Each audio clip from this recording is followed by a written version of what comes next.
Hello जी, Ram Ram ji. रामबाला लेक्ट channel पे आपका हार्दिक स्वागत है।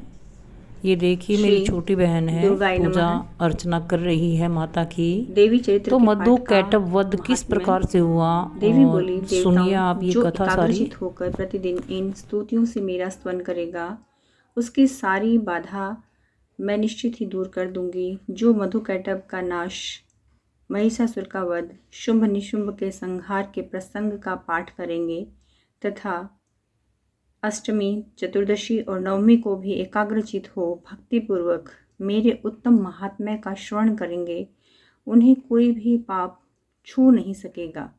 उन पर पाप जनित आपत्तियां भी नहीं आएंगी। उनके घर में कभी दरिद्रता नहीं होगी। उनको कभी प्रेमी जनों के बिछोह का कष्ट नहीं भोगना पड़ेगा। इतना ही नहीं, उन्हें शत्रु से, लुटेरों से, राजा से, शस्त्र से, अग्नि से, जल की राशि से भी कभी भय नहीं होगा। इसलिए सबको एकाग्रचित होकर भक्तिपूर्वक मेरे इस महात्म्य को सदा पढ़ना और सुनना चाहिए। यह परम कल्याणकारक है। मेरा महात्म्य महामारी जनित समस्त उपद्रवों तथा आध्यात्मिक आदि तीनों प्रकार के उत्पातों को शांत करने वाला है।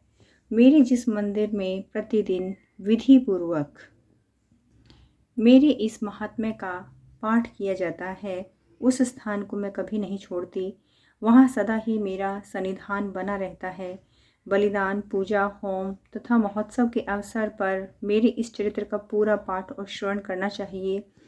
ऐसा करने पर मनुष्य विधि को जानकर या बिना जाने भी मेरे लिए जो बलि, पूजा या होम आदि करते हैं, मैं प्रसन्नतापूर्वक उन्हें ग्रहण करती हूँ। शरद काल में जो वार्षिक महापूजा की जाती है, उस अवसर पर भी मेरे इस महात्म्य को भक्तिपूर्वक सुनेगा। वह मनुष्य मेरे प्रसाद से सब बाधाओं से मुक्त तथा धन धान्य व पुत्र से संपन्न होगा। इसमें तनिक भी संदेह नहीं कि मेरा यह महात्म्य, मेरे प्रादुर्भाव की सुंदर कथाएं या युद्ध में किए हुए पराक्रम सुनने का मनुष्य निर्भय हो जाता है। मेरे महात्म्य को श्रवण करने वाले पुरुषों के शत्रु नष्ट हो जाते हैं, उन्हें कल्याण की प्राप्ति होती है तथा उनका कुल आनंदित रहता है। सर्वत्र शांति। कर्म में बुरे स्वप्न दिखाई देने पर तथा ग्रह जनित भयंकर पीड़ा उपस्थित होने पर मेरा महात्म्य श्रवण करना चाहिए। इससे सब विघ्न और भयंकर महान पीड़ाएं शांत होती हैं। मनुष्य द्वारा देखा हुआ दुस्वप्न शुभ स्वप्न में परिवर्तित हो जाता है। बाल ग्रहों से आक्रांत हुए बालकों के लिए यह महात्म्य शांतिकारक है तथा मनुष्यों के संगठन में फूट होने पर यह अच्छी प्रकार मित्रता करने वाला होता है। यह महात्म्य समस्त दुराचारियों के बल को नाश करने वाला है। इसके पाठ मात्र से राक्षसों, भूतों, पिशाचों का नाश हो जाता है। मेरा यह सब महात्म्य मेरे सामीप्य की प्राप्ति करने वाला है। पशु, पुष्प, अर्घ्य, धूप, गंध आदि समस्त सामग्रियों द्वारा पूजन करने से, ब्राह्मणों को भोजन कराने से, होम करने से, प्रतिदिन अभिषेक करने से, नाना प्रकार के अन्य भोगों का अर्पण करने से, दान देने आदि से 1 वर्ष तक जो मेरी आराधना की जाती है, उससे मुझे जितनी प्रसन्नता होती है, उतनी प्रसन्नता मेरे उस उत्तम चरित्र का एक बार श्रवण करने मात्र से ही हो जाती है। मेरे प्रादुर्भाव का कीर्तन समस्त भूतों से रक्षा करता है तथा मेरा युद्ध विषयक चरित्र दुष्ट दैत्यों का संहार करने वाला है। इसके श्रवण करने पर मनुष्यों की शत्रु का भय नहीं रहता। देवताओं, तुमने और महर्षियों ने जो मेरी स्तुतियां की हैं तथा ब्रह्मा जी ने जो स्तुतियां की हैं, सभी कल्याणमयी वृद्धि प्रदान करती है।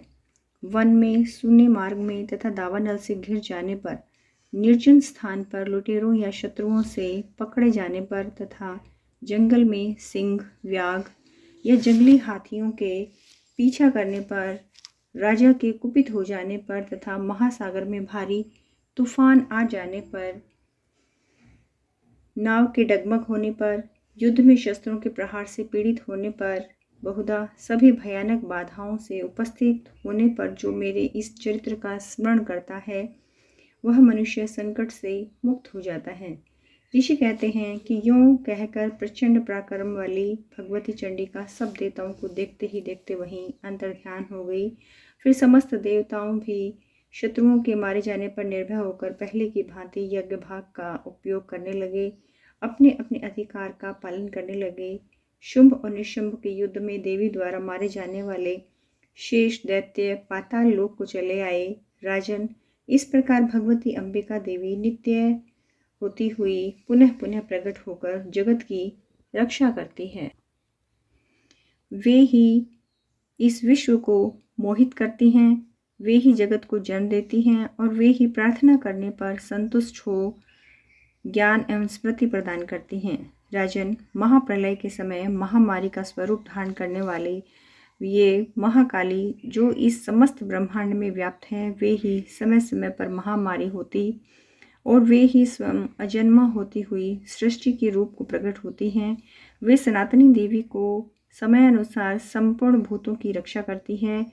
मनुष्यों को अबुद्धि के समय ही वे घर में लक्ष्मी के रूप में स्थित हो उन्नति प्रदान करती हैं और वे ही अभाव के समय दरिद्रता बनकर विनाश का कारण भी बनती है। पुष्प, धूप और गंध आदि से पूजन करने और उनकी स्तुति करने पर यह धन, पुत्र, धार्मिक बुद्धि तथा उत्तम गति प्रदान करती है। जय हो। श्री दुर्गाय नमः।